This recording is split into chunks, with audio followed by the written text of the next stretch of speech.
Discussing U.S. President Barack Obama's recent visit to India, what are the implications for his trip in Asia? Ties between the two countries have warmed in recent months. There's been talk of increased economic and military cooperation. And one country that's been watching these developments closely is China. To discuss this, I'm joined from Beijing by Shisheng, a senior research fellow at the China Institute of Contemporary International Relations. And here with me in the studio is Lisa Curtis. She is a senior research fellow specializing in U.S.-India relations at the Heritage Foundation. Thanks to both of you for joining us. Lisa, Narendra Modi, the Indian Prime Minister, has gone from being persona non grata, he was denied a visa to come to the United States. Now there's a very warm relationship, it seems, between him and President Obama. How did it get to that? I mean, he did win an election, but it seems to have gone from one extreme to the other. It really is quite remarkable. If you think about it, 8-9 months ago, people wondered whether Prime Minister Modi would snub the U.S., whether he would hold a grudge against the U.S. for denying him a visa for so long. But I think we've had the opposite. The fact that he extended an invitation, the first Indian leader to extend an invitation to a U.S. president to be the chief guest at India's Republic Day celebration. You know, this is really important. It's very significant. And I think President Obama recognized quickly the significance of the invitation, and he in turn rearranged the schedule of the State of the Union address just so he could attend and visit India. So this was an extraordinary visit in that way, very symbolically important, showing that Prime Minister Modi is moving away from Indian traditional foreign policy, you know, being leader of the 9/11 movement. He's showing he's not afraid to get close to the U.S. So it shows a reorientation, I think, in India's foreign policy from that perspective. And it certainly shows that the U.S. is also interested in bolstering the relationship, puts high value on the relationship. And I think President Obama would like to focus on the India-U.S. relationship in his last 2 years in office. Mr. Hu, how does Beijing view these developments in India right now, what appears to be a growing relationship between India and Washington? I think that it both serves both countries' national interests. For Mr. Modi's government deadly want the investment and technology transfer from more developed economies, which all this kind of resources U.S. possessed. While on the U.S. side, the U.S. really want to dig the potential of the Indian markets. This is on the one side. On the other side, they really want India to stand with the current administration, especially in carrying forward the Asian-Pacific rebalance strategy in the eyes of China's rising. So they both serve each other's strategic purpose. I see it is quite natural for them to format stable relations. I don't think China feel disappointed. I think China maybe, to my personal view, it's a little pleasant to see the stable relations between U.S. and India in many ways. Just take one example. There. Suppose that now in the future, U.S. promised to invest a lot in the infrastructure constructions in India. With the improvement of infrastructures, I think that China will find the Indian market will be more appealing, more inviting.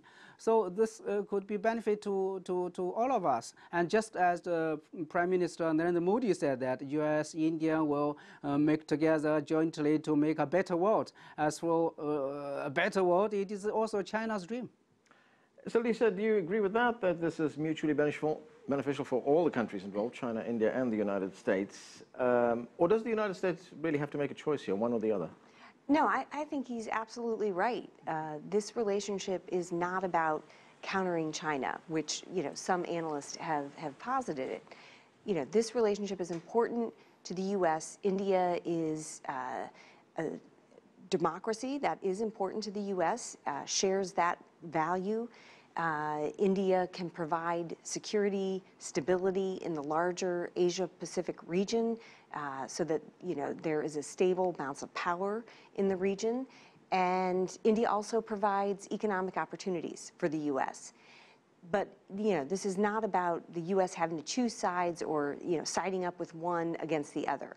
This is about building a strong, robust relationship with an important country that is emerging, that is growing. Certainly China is ahead of India in economic terms, but also the U.S. sees great value in the India-China economic relationship and the two countries cooperating on trade and investment. So yeah, I think the relationships are mutually reinforcing in terms of encouraging prosperity and growth in the region. And the U.S. sees India as an important part of the Asia pivot strategy. And you see that in the agreements that were made. There was a big focus on defense and strategic cooperation. If I had to indicate which is the biggest takeaway from the visit, it seems to be the forward progress on the civil nuclear deal. Right. The two sides were able to at least come to an agreement of understanding on how to move forward with that agreement.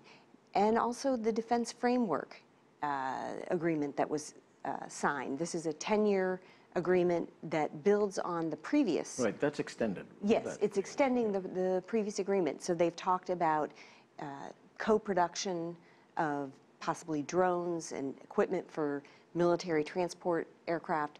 So this is very important, talking about this defense the military relationship, or military-to-military relationship, goes a little bit deeper then, between the two countries.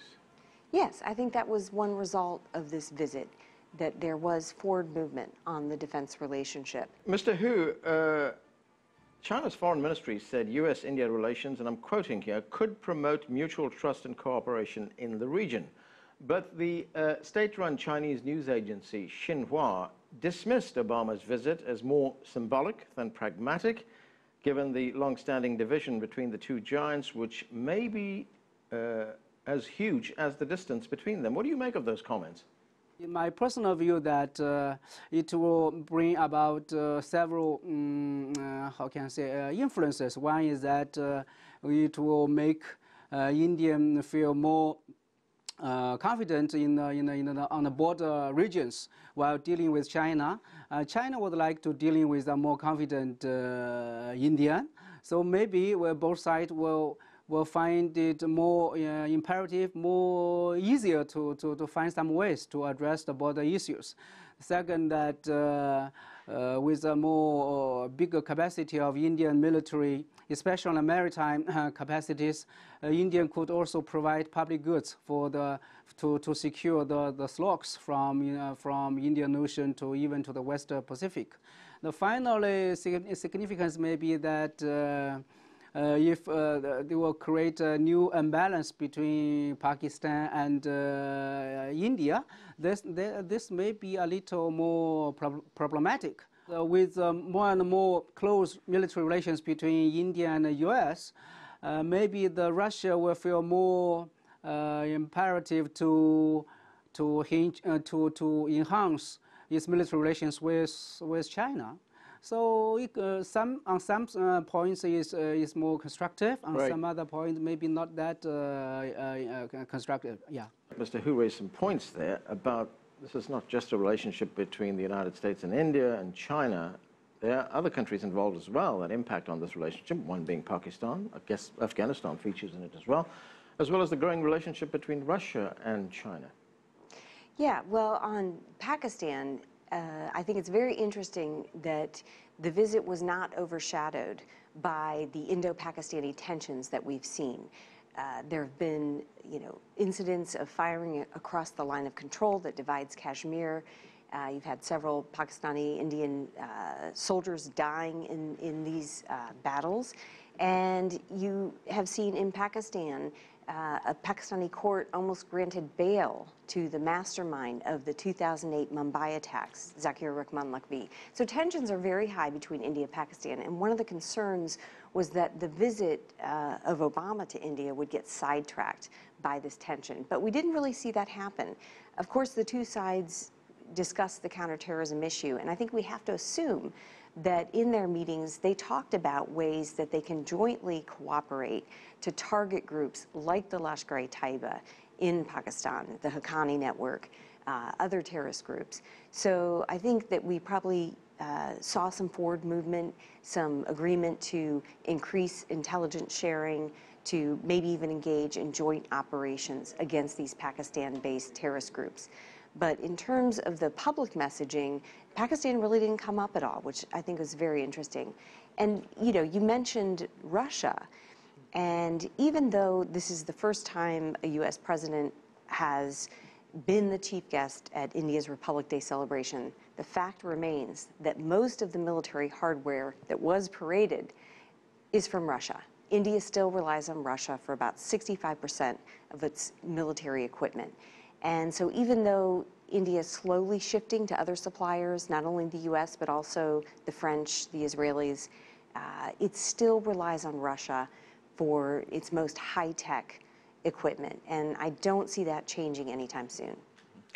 Mr. Hu, in 2012, the nonpartisan American Security Project here in the United States reported that India was seeking to establish itself on the global stage as the main resident power in the Indian Ocean. Now, we do know that China is also seeking to extend its influence, not just in the South China Sea, but in the Indian Ocean as well. What would it make of the Indians trying to extend their influence in the Indian Ocean? Last year, even more than around 60% of the Chinese imported oil is from the Gulf regions, and also there's some other percentage from the Africa continent. So China become more and more dependent on the safety of these waters. So China also want to see the security of the transportation and of the strategic resources. Of course, China's presence in the Indian Ocean is not for competition, especially with India. We want to seek the cooperation with India. Even the Chinese president's initiative, like the Maritime Silk Road concept, is for inviting more and more players in this region to building up a public platform, or building up a platform which can provide public goods for all the countries and regions who depend on these waters. So when China is seeking for cooperative, not for competition, and so we see that with modernization of India's naval forces, China would like more to cooperate with India. I still remember that the Chinese president and the prime minister, when 2 years back we visit India, both government has already agreed that they will in the coming time they will start their maritime dialogues. So I think it is quite promising in these waters, not for confrontation. All the players want to carry forward cooperation. Okay, Lisa, for the past few years, we've been hearing this term, the pivot to Asia, rebalancing. The United States trying to get more influence in that part of the world. How does India fit into that? India is seen as a very important part of its Asia pivot strategy. India is an emerging power. It is a democracy. So I think the U.S. believes India can provide a stabilizing influence in this region, and it's certainly enhancing its relationships throughout Southeast Asia and East Asia, countries like Vietnam and other nations. So the U.S. sees it as natural to develop strong ties with India and factor India into its strategy of enhancing its overall political and economic influence in the Asia-Pacific. Great insights from both of you. Hu Shisheng, Lisa Curtis, thanks to both of you for joining us. Well, that's all we have time for, but the conversation continues online. Join us on CCTV America's Facebook page to comment on this or any other show, or chat with us on Twitter at CCTV America. I'm Anand Naidu in Washington, D.C. Thanks for watching.